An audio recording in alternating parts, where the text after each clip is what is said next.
Time is 1:30 and it's January 25th, 2024. I'm calling this meeting to order. In attendance are Commissioners Brooks, Matari, and Duncan. Are there changes to the agenda? No changes. Okay. Then public comment. All right, none. And our first item is Historic Preservation Commission discussion, and Bruce. Yes, thank you. I hate to have to call a meeting like this, but I think just because we can't really talk outside of public meeting, this is the only method we have. So it's come to my attention that we've been spending some time on a grant for Historic Preservation Commission, and it's not that much money. I think about $3,000 is my understanding, and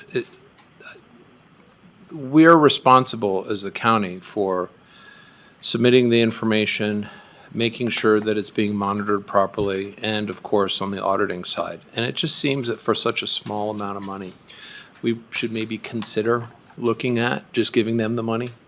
If it was a larger grant, I would be way more okay with us engaged in that. So the grant I thought we were talking about was the $15,000 grant, and that's where the max of, that's where No. the most of the time was spent on it. That's most of Well, the time. that's another issue about how the time is being spent on a grant, that this board was informed that staff would be, their time would be used on other matters. So that's a separate discussion, which I thought maybe we could maybe talk about on the next item a little bit, because that opens some other issues here. But with respect to this grant, So the $3,000 grant that we're supposed to approve on Tuesday is what you're saying, that how many hours have been spent on that? So far, it looks like.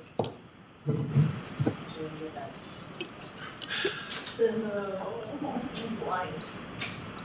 On this one, right?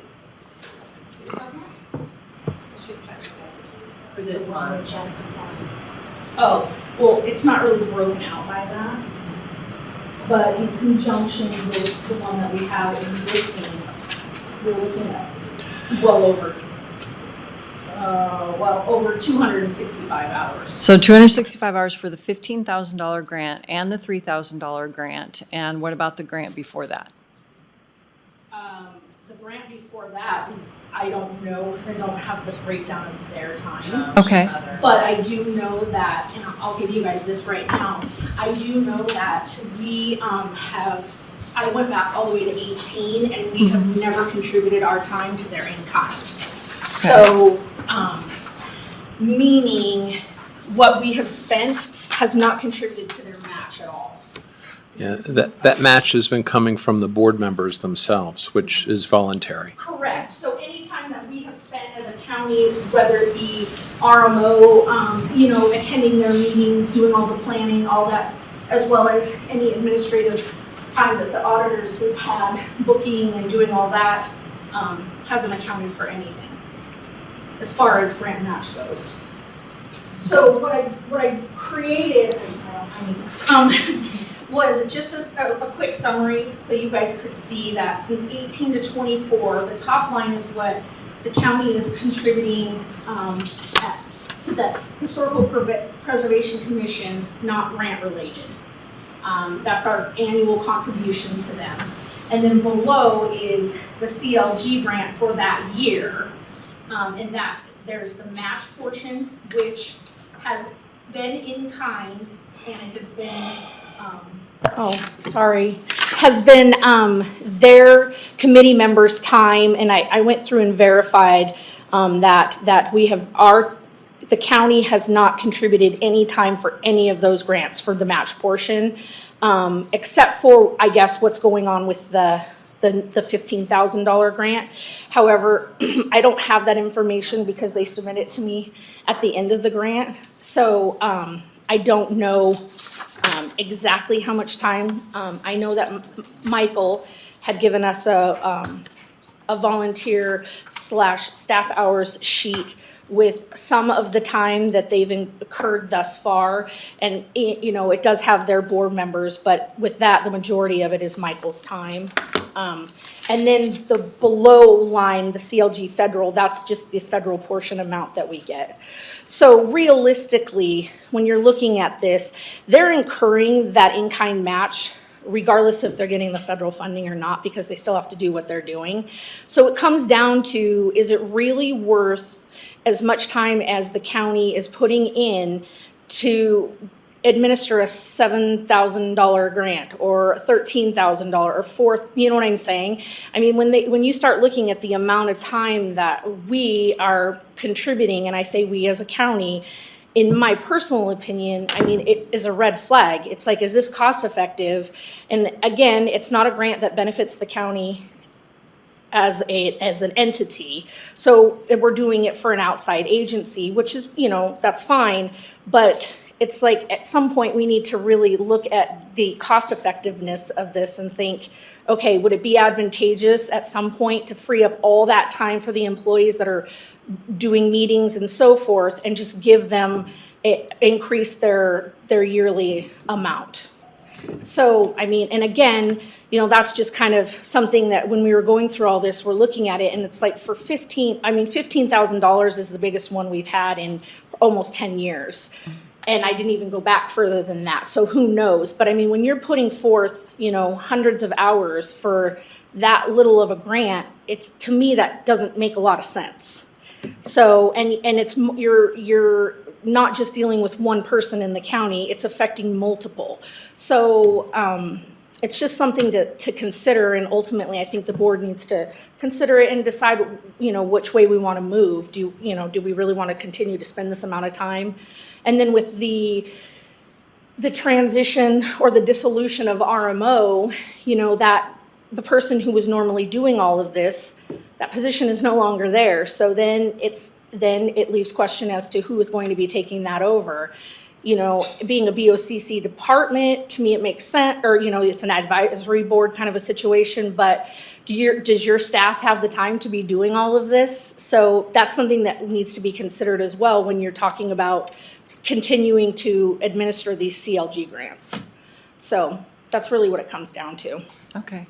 So have you had a conversation with Courtney to see if we don't go for this $3,000 grant, what that means to them? I didn't have a conversation with her specifically to this, but I did mention to her that we're aware of what's going on and that we were going to talk about that a little bit. I think what it really comes down to is not so much the $3,000 for Courtney, but whether or not the county wants to pay $3,000 or more in time for a $3,000 grant. That's really what it comes down to. It's a simple cost-benefit decision, not a whether or not they get the money, because we're going to spend it one way or another, either through time, and of course taking on the liability of making sure that these grants are properly documented, monitored, and reported on for no real benefit to the county directly. So that's why I'm bringing this before the board and had a meeting with this, because I believe that the deadline is the end of this month, and so It's on Tuesday's business meeting. Correct. Yeah. yeah. So, I mean, I don't know. Bill, how do you feel about that? I think we're spending way too much time administering a far too small amount of money. Okay. I mean, that's what it boils down to. All right. We can pull it off the agenda. And the unfortunate thing I think is during this, again, transition, with the dissolution of RMO, I was doing some research, and, statute, we contribute to the HPC. It says we may, it doesn't say we need to, we still do, that's great. But when it comes to the CLG grants, it's specific that we are the certified local government, and it is our responsibility to do this, and it outlines a whole detail of what we become responsible for. And so it really entails, we were hoping that, because they benefit from it, the HPC, that they could do some of the, the legwork, but it's looking like if we commit to that, we're responsible for doing all of it. So how much more to finish out the $15,000 grant? we only have, there's only a couple $100 left that's available. And And then they need to provide the documentation for the match so that the in-kind can be booked. Okay, So it's pretty minimal. yeah, I mean, that's fine. I think it comes down to also something you need to consider is that the right word? Anyway, how in the future do they come before you at the HPC, and instead of applying for the grant, they say, hey, this is what we're looking at. It's going to cost this much, so we're asking you for this much, or are you wanting to just increase their amount every year to a flat amount? I mean, I don't know but those are things that you're going to have to think of. Yeah, well, I imagine that when, Courtney finds out that we're not going to approve grants anymore, then she'll have to make that budget. I mean, I think that if we're willing to, as a county, contribute to them, it will be easier on their administrative part too, because they're getting the money and they're not having to document all the time. And I mean, they give us extensive reports for the in-kind. So realistically, I think it'll be easier administratively for them as well. Yeah, and I don't see it as a black or white issue of whether or not we're going to work on getting them a grant. I think the question is, how small of a dollar amount does the grant need to be until it's just not worth our time? Right. That's really what it comes down to. So, I think the thing is too, is that we don't want to give the perception that we're just wanting to cut them off. yes. So it's that we're changing the way we're doing things. It's not economical or efficient for us to do it this way anymore. So now we need to figure out a different way to do it. But in my opinion, I think they need to be willing to contribute to that as well. Courtney was invited to this meeting and she couldn't come. So, I mean, they're going to have to make some efforts as well, in my opinion. Okay. All right. This is a discussion item, so All we right. discussed it. All right, item 2, are we ready to go into executive session? I think so. I move that we enter into executive session pursuant to Idaho Code 74-2061B. I second the motion. Bill Brooks, Aye. Commissioner Matari, Aye. Chair Duncan. Aye.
It is 2:11. Is there a motion? Yes, I move that we exit executive session 1B with staff to proceed as discussed. I second the motion. Bill Brooks. Aye. Commissioner Matari. Aye. Chair Duncan. Aye. All right. Comment? None. 2:11 meeting